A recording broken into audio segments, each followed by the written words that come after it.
Mengulas lanjut, kita terus langsung menerusi Skype ketika ini Profesor Madya Yusof Sahari, Ketua Ekonomi Pusat Kajian Pasaran Buruh Masa Hadapan Perkeso. Assalamualaikum Prof. Waalaikumsalam, Ihsan. Prof, melihat kepada situasi dan juga keadaan ini, kita nak melihat kepada impak dan juga kesannya antara keseimbangan kesihatan dan juga ekonomi negara. Baik, saya sebenarnya agak terkejut dengan berita ini ya, tapi kita pun tidak pasti lagi keadaannya bagaimana.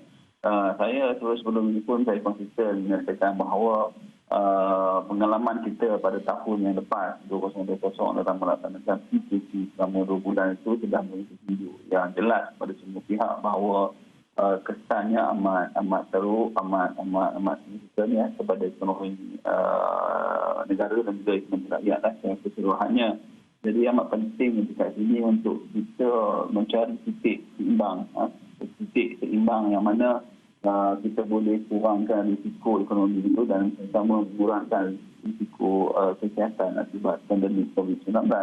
Jadinya jika kita mengambil keputusan ya, ini andaian saja, kita pun tidak pasti lagi. Jika kita mengambil pendekatan melaksanakan PKP seperti PKP 1.0 iaitu seperti mana yang berlaku pada Mac 2020, saya kira ini keadaan yang akan memberi impak yang besar kepada ekonomi negara dan kerajaan memerlukan dana yang lagi besar untuk menyuntik kepada sektor ekonomi tersebut, dan juga kita akan dapat melihat keadaan yang lebih ribut ya, keadaan yang lebih gawat kepada ekonomi rakyat.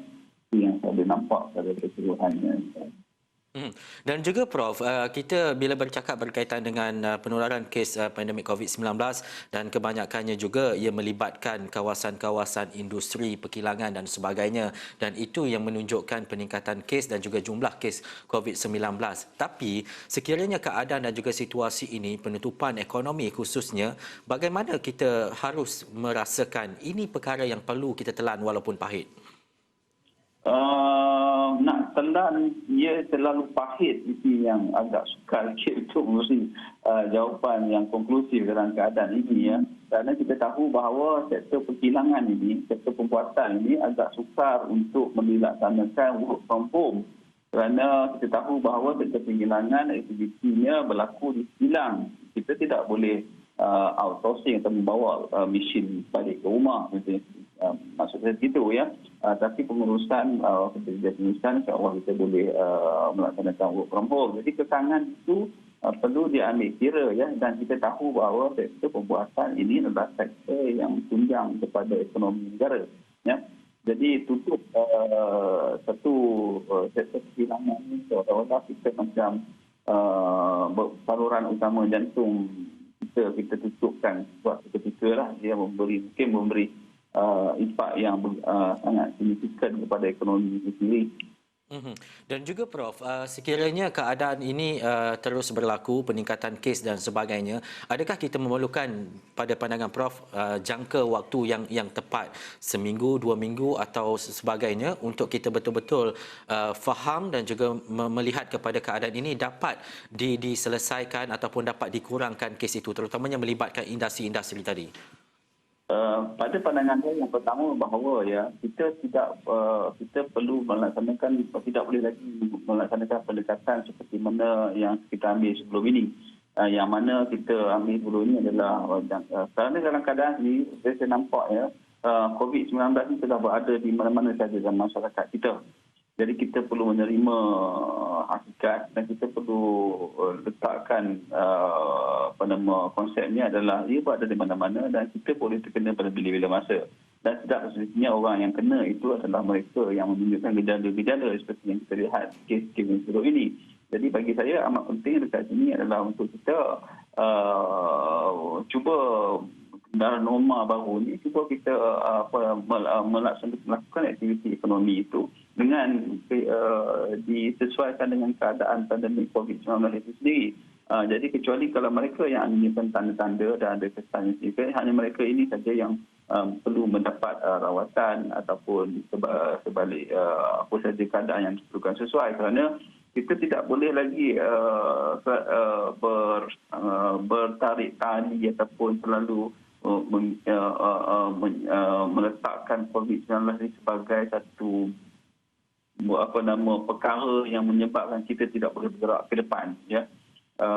Jadi kita perlu hidup dengan dia, dan kita perlu laksanakan keadaan ekonomi itu seperti biasa, ataupun kita kurang mengambil langkah-langkah yang lebih precaution dengan melakukan sesuatu untuk memastikan ekonomi itu, kelangsungan ekonomi itu terus wujud, ya. Kerana saya tidak nampak satu kad penyelesaian yang lebih konklusif kat sini, kerana penutupan juga tidak hilang juga akan memberi impak yang sangat besar pada ekonomi itu sendiri, dan penutupan itu juga sebenarnya tidak juga menjanjikan yang kita boleh kawal sepenuhnya COVID-19 ini.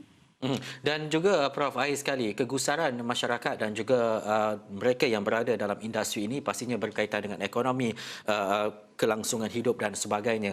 Bagaimana untuk kita faham bahawa ini situasi dan juga keadaan, dan juga negara-negara luar juga berdepan dengan situasi dan juga masalah yang sama. Mekanisme dan keadaan terpenting yang perlu kita atasi sekarang ini.